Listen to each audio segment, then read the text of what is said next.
தமிழக மக்கள் உங்கள் அனைவருக்கும் என்னுடைய வணக்கமும் என்னுடைய நன்றிகளும்.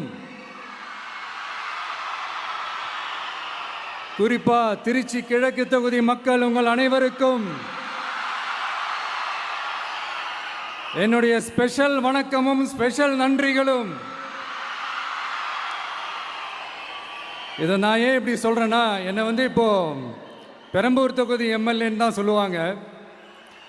பட் ஆனால் அது எலெக்ஷன் கமிஷனோட அந்த சட்ட விதிகளுக்கு மட்டும்தான் அப்படி. ஆனால் என்னை பொறுத்த வரைக்கும், தமிழ்நாட்டை பொறுத்த வரைக்கும், தமிழ்நாட்டுக்கு எப்படி திருச்சி ஒரு இதயம் மாதிரியோ, அந்த மாதிரி என்னோட இதயத்துக்கு திருச்சி கிழக்கு தொகுதி மக்களும் ரொம்ப ரொம்ப ரொம்ப க்ளோஸ் தான். அதில் எந்த மாற்றமும் கிடையாது. சரிங்களா?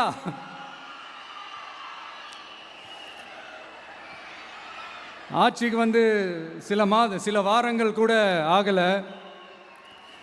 6 மாதம் அமைதியாக இருப்போம்னு சொன்னவங்களாம் 6 நாள் கூட அமைதியாக இருக்க முடியல. ஆட்சிக்கு அரை மணி நேரத்திலே ஆரம்பிச்சிட்டாங்க. பாவம், ஒரு கல்யாண வீட்டிலலாம் போய் புலம்பிட்டு இருக்காங்க. நான் சொன்னதெல்லாம் நடக்குதா? 1 by 1 எல்லா புலம்பல்ஸும். அது மாதிரி இத்தனை வருஷமா மாற்றி மாற்றி உங்களை ஏமாத்திக்கிட்டு இருந்த இந்த 2 பேரையும் வேண்டாம்னு சொல்லி ஒதுக்கிட்டு உங்களுக்காக உண்மையா உழைக்க வந்த உங்க விஜய, உங்க அண்ணனை, உங்க தம்பிய முதல் அமைச்சரா இல்ல முதல் சேவகனா ஆக்கியிருக்கிறீங்க. தலை வணங்கி ஒட்டுமொத்த தமிழக மக்களுக்கும் இந்த நேரத்தில் என்னுடைய நன்றியை தெரிவிச்சுக்கிறேன். இந்த நேரத்தில் எங்களுக்கு ஆதரவு தெரிவித்த அத்தனை இயக்கங்களுக்கும், அத்தனை இயக்கத்தின் தலைவர்களுக்கும் மீண்டும் என்னுடைய நன்றியை தெரிவிச்சுக்கிறேன்.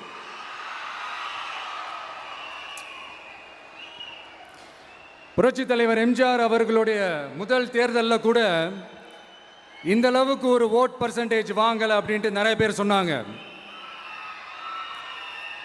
ஆனால் நீங்கள் டிவி கேட்க அவ்வளோ நீங்கள் ஆதரிச்சிருக்கிறீங்க. நான் எம்ஜிஆர் அவர்களோடலாம் நான் கம்பேர் பண்ணல. எம்ஜிஆர் தான்.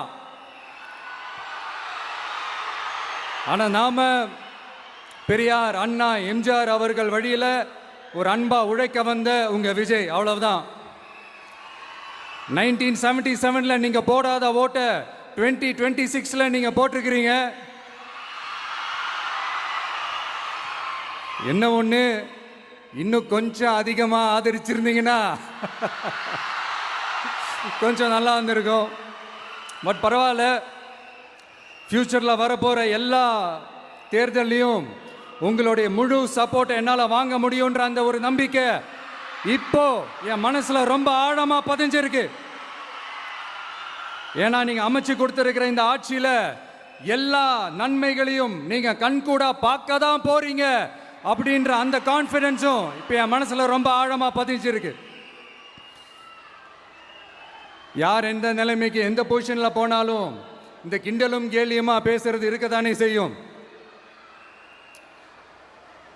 நம்மளை பற்றி, நம்ம அரசியலை பற்றி, நம்ம பேச்சை பற்றி இந்த கிண்டலும் கேலியுமா பேசிட்டு தானே இருப்பாங்க. அவங்க எல்லாருக்குமே என் சைட்லேருந்து ஒரே ஒரு ரிக்வெஸ்ட், தயவு செஞ்சு நிப்பாட்டிடாதீங்க. தயவு செஞ்சு கண்டினியூ பண்ணுங்க. நீங்க தான் என்னோட எனர்ஜி ஃபோர்ஸ்.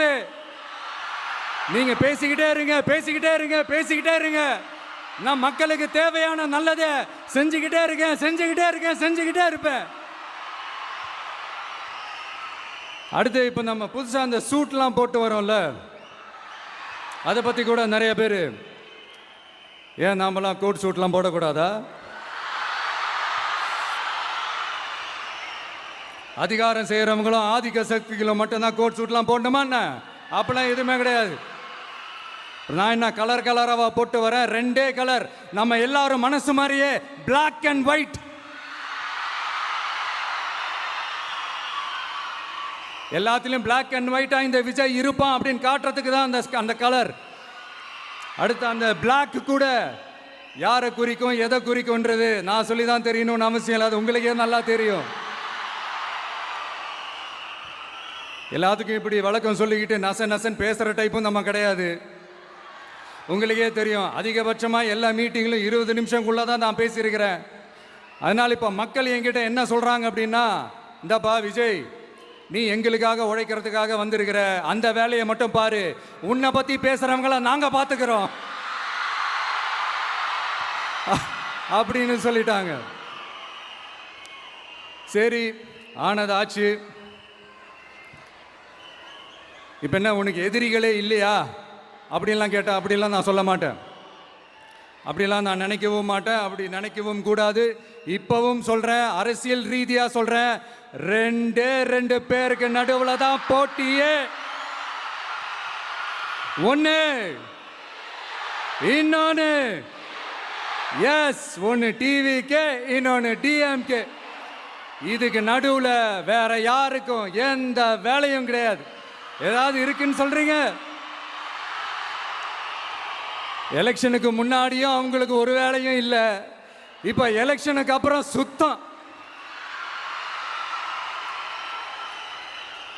ஆனால் இந்த திமுகவும் மற்றும் பலரும் ஒன்றா சேர்ந்துக்கிட்டு இந்த விஜயோட ஆட்சி வந்துடக்கூடாதுன்னு சொல்லி ஒரு கூத்து ஒன்று பண்ணாங்களே, அந்த கடைசி 5 நாள், அடாடாடாடாடா, நமக்கெல்லாம் ஓஹோ இப்படியெல்லாம் கூட நடக்குமோ என்ன கூத்துங்கிறீங்க.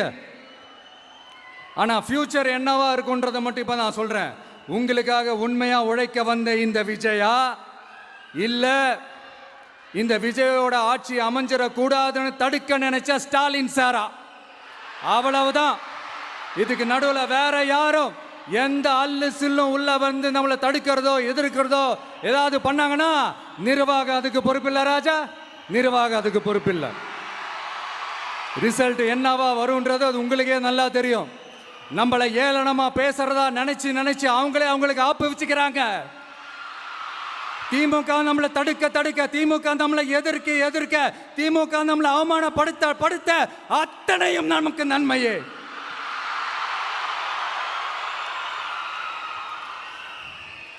ஒன்று கவனிச்சிங்களா மக்களே, நம்ம ஆட்சிக்கு வந்ததுக்கு அப்புறம் ஒரு விஷயம் ஒன்று நடந்துகிட்டு இருக்கு. இது இந்த ஜென்சி தலைமுறையை அட்ராக்ட் பண்ணுறதுக்காக இங்கிலீஷ் தமிழ் கலந்த அறிக்கை, அது சொல்ல வந்த நினைச்சிங்களா? அந்த காமெடியெல்லாம் கிடையாது.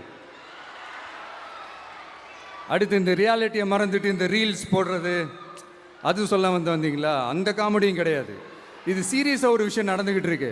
முன்னெல்லாம் சட்டசபையில் யார் பேசுனா நமக்கு என்ன, யார் அடிச்சுக்கிட்டா நமக்கு என்னன்னு இருந்த கூட்டம்லாம் இப்போ சட்டசபையில் என்ன நடக்குது, என்ன பேசிக்கிறாங்கன்றது ரொம்ப உன்னிப்பாக கவனிக்கிறாங்க. கவனிச்சிங்களா? திமுக ஸ்டைல்லையே சொல்லணும்னா ரீல்ஸ் போட்ட கூட்டம்லாம் இப்போ நியூஸ் பார்த்துக்கிட்டு இருக்கிறாங்க. அதில் நமக்கு சந்தோஷம்தான், பெருமை தான். நம்மளுடைய யங்ஸ்டர்ஸ், நம்ம பெண்கள் எல்லாம் அந்த அரசியல் என்னன்னு தெரிஞ்சுக்கணும்.